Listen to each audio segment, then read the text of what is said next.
Assalamualaikum warahmatullahi wabarakatuh. Perkenalkan, nama saya Eka Setiawati, NIM 19631024 dari Fakultas Syariah dan Ekonomi Islam, Prodi Perbankan Syariah. Pada pembuatan video kali ini bertujuan untuk memenuhi tugas akhir dari mata kuliah Matematika Ekonomi dengan dosen pengampu Bapak Muhammad Abdul Ghani SEMAK. Baiklah, poin yang pertama yaitu gambaran umum matematika ekonomi. Dan apa itu matematika?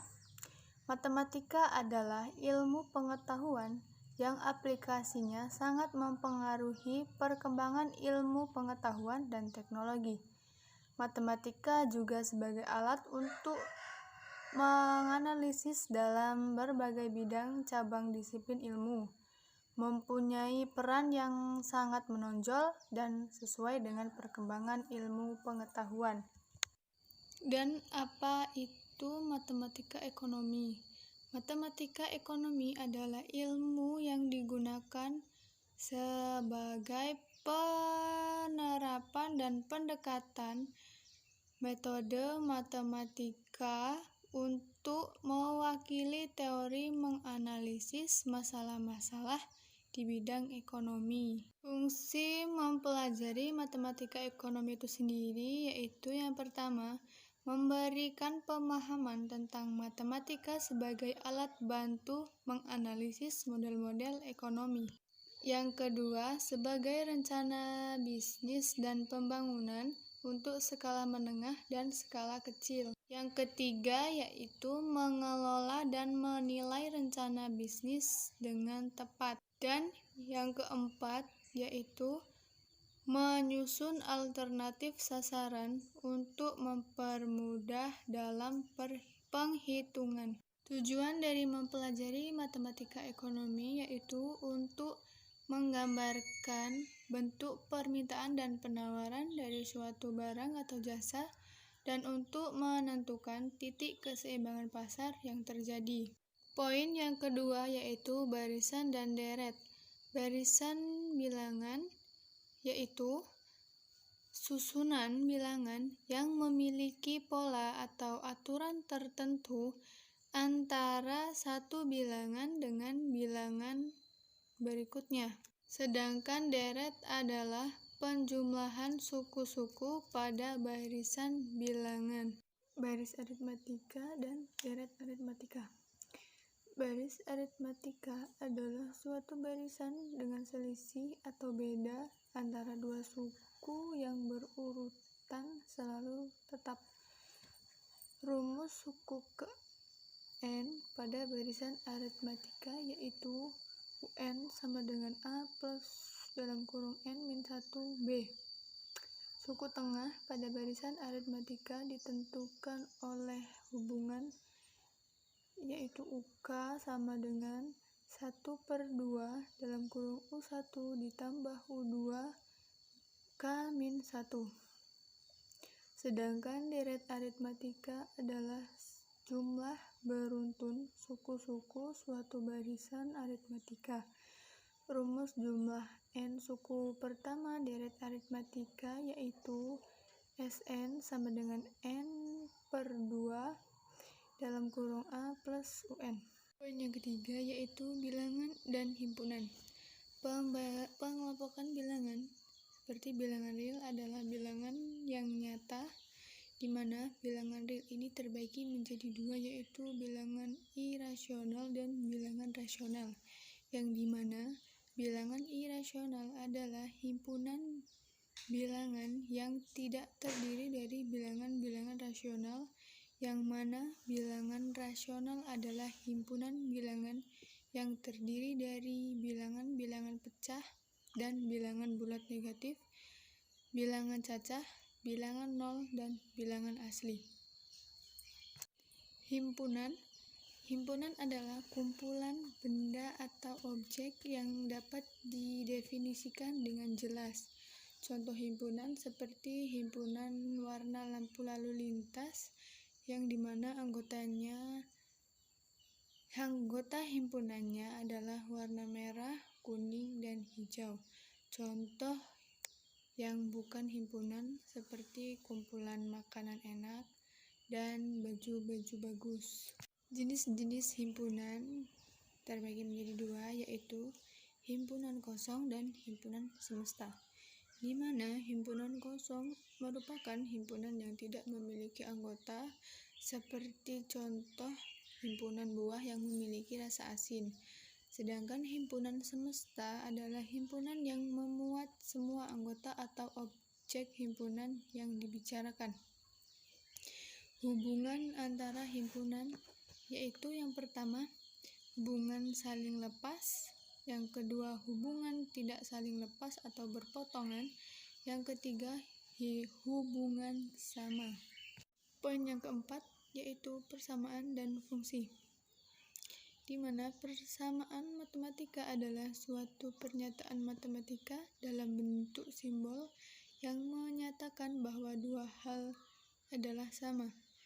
Dan jenis-jenis persamaan matematika diantaranya, yang pertama, persamaan linier. Pada umumnya terdapat perubahan variabel dan konstanta yang ditulis dengan huruf kecil. Dan yang kedua, persamaan kuadrat, yang merupakan suatu persamaan polinomial berorde 2, dan yang ketiga, persamaan logaritma, yang mana adalah persamaan yang mengandung unsur fungsi tertentu, dan yang keempat yaitu persamaan nilai mutlak, yang mana berarti suatu nilai mutlak dari sebuah bilangan yang dapat didefinisikan. Fungsi, di mana fungsi memiliki arti yaitu himpunan dari pasangan urutan yang tidak memiliki pasangan urut dengan unsur pertama yang sama. Fungsi dapat digolongkan menjadi beberapa macam, seperti yang pertama, fungsi dilihat dari letak X dan Y di dalam suatu persamaan, dan yang kedua dilihat dari derajat, yang ketiga dilihat dari operasi fungsi. Fungsi eksponensial dan logaritma, di mana memiliki arti fungsi eksponensial berarti indikator pangkat, di mana suatu variabel harus dipangkatkan, di mana eksponennya berupa konstanta. Dan fungsi logaritma ada dua jenis, yaitu logaritma biasa dan logaritma natural. Poin yang kelima yaitu fungsi dan fungsi linier, di mana fungsi tadi sudah disebutkan pada poin sebelumnya, memiliki arti himpunan dasar, himpunan dari pasangan urutan yang tidak memiliki pasangan urut dengan unsur pertama yang sama, di mana penerapan fungsi dalam ekonomi dan bisnis merupakan salah satu bagian yang sangat penting untuk dipelajari. Macam-macam fungsi yang dapat diterapkan dalam ekonomi dan bisnis yaitu seperti yang pertama, hubungan atau relasi, pengertian set urut, yang kedua, pengertian hubungan atau relasi, dan yang ketiga, cara penulisan relasi. Fungsi linier memiliki arti yaitu fungsi polinom yang variabelnya berpangkat 1 atau suatu fungsi yang grafiknya merupakan garis lurus. Dan poin yang keenam yaitu fungsi nonlinier dan fungsi eksponen, di mana fungsi nonlinier merupakan fungsi yang banyak sekali digunakan dalam ekonomi karena lebih mendekati keadaan nyata.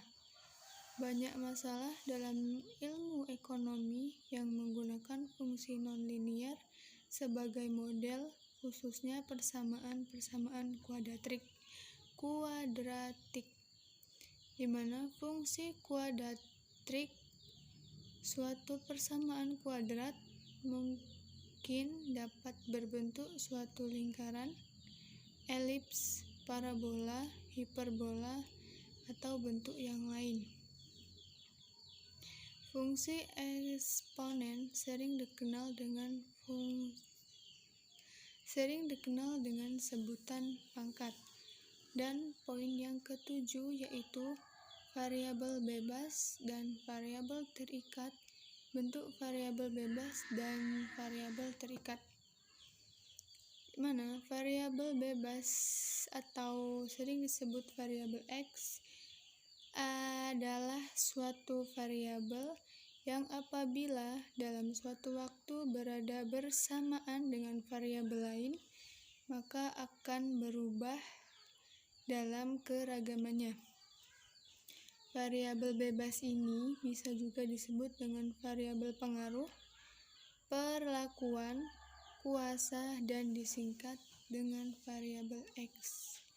Dan variabel terikat atau disebut dengan variabel Y adalah suatu variabel yang dapat berubah karena pengaruh variabel bebas atau variabel X tadi. Variabel terikat sering disebut juga dengan variabel terpengaruh atau dependent dan disingkat dengan variabel Y. Persamaan variabel bebas dan variabel terikat bisa dilihat dari judul suatu penelitian, seperti contoh judul penelitian pengaruh pendidikan dan pendapatan, dan yang satunya hubungan antara pendidikan dengan pendapatan, di mana pendidikan sebagai variabel X atau variabel bebas dan pendapatan sebagai variabel Y atau variabel terikat. Hubungan antara variabel bebas dengan variabel terikat. Yang pertama, hubungan asimetris, di mana hubungan ini antara variabel penelitian. Yang kedua, hubungan variabel bivariat, hubungan antara dua variabel. Yang ketiga, hubungan variabel multivariat atau hubungan antara tiga variabel atau lebih. Dan yang keempat, hubungan simetris, yang dimana hubungan yang terjadi antara dua variabel. Dan yang kelima, hubungan timbal balik. Hubungan ini terjadi ketika salah satu variabel mempengaruhi variabel lainnya. Bentuk hubungan variabel bebas dan variabel terikat ada 3 macam, yaitu yang pertama hubungan simetris. Hubungan ini merupakan hubungan yang tidak dipengaruhi atau disebabkan oleh variabel yang lain. Sedangkan yang kedua, variabel timbal balik, yang dimana hubungan ini merupakan suatu variabel dapat menjadi sebab dan akibat dari variabel lainnya. Dan yang ketiga, hubungan asimetris. Hubungan ini dimana suatu variabel mempengaruhi variabel yang lainnya. Di akhir video ini saya ucapkan banyak terima kasih dan wassalamualaikum warahmatullahi wabarakatuh.